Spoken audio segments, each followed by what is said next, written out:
चोपडा तालुक्यामध्ये पर्जन्यमान अतिशय चांगलं झालेलं असून तालुक्याच्या सरासरीपेक्षा 120% एवढं पर्जन्यमान या तालुक्यात झालेलं आहे।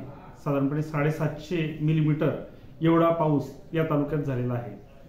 तर त्या अनुषंगाने आपण पावसाळ्यात जो पाऊस पडतो तर तो नंतर पाणी सर्व वाहून जात असतं आणि उन्हाळ्यामध्ये आपल्याला पाणी टंचाई जाणवते।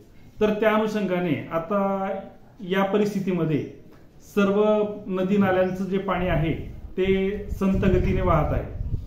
तर आपण जागोजागी वनराई बंधारे जर का केलेत तर त्या वनराई बंधाऱ्यांच्या माध्यमातून आपण धावणाऱ्या पाण्याला चालायला शिकवतो आणि चालणारं पाणी हे आपण अडवतो आणि हे जे अडलेलं पाणी असतं हे अडलेलं पाणी जर आपण जमिनीत व्यवस्थितपणे जिरवलं तर निश्चितपणे आपल्या विहिरीच्या पाण्याचा जो स्रोत आहे त्याच्यावर फरक पडतो आणि विहिरीच्या पाण्याची पातळी मोठ्या प्रमाणावर वाढ दिसून येते।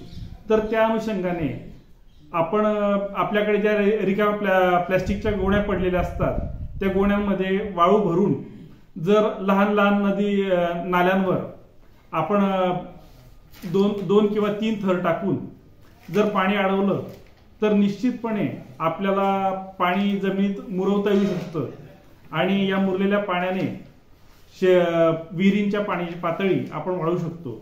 तर या अनुषंगाने आपण चोपडा तालुक्यात देखील वनराई बंधारे बांधण्याची मोठ्या प्रमाणात मोहीम सुरू केलेली आहे आणि त्या मोहिमेअंतर्गत आता आपण या ठिकाणी एक 50 ते 60 वनराई बंधारे बांधण्याचं नियोजन कृषी विभागामार्फत केलेलं आहे आणि या कामामध्ये शेतकऱ्यांचा देखील सहभाग मिळणं आवश्यक आहे।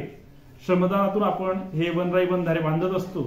तर कृषी विभाग आणि शेतकरी बांधव यांना मी कृषी विभागामार्फत आवाहन करतो आणि मोठ्या प्रमाणावर सहकार्य करून वनराई बंधाऱ्यांची मोहीम आपल्या तालुक्यात राबवण्यात यावी असं मी सर्वांना विनंती करतो।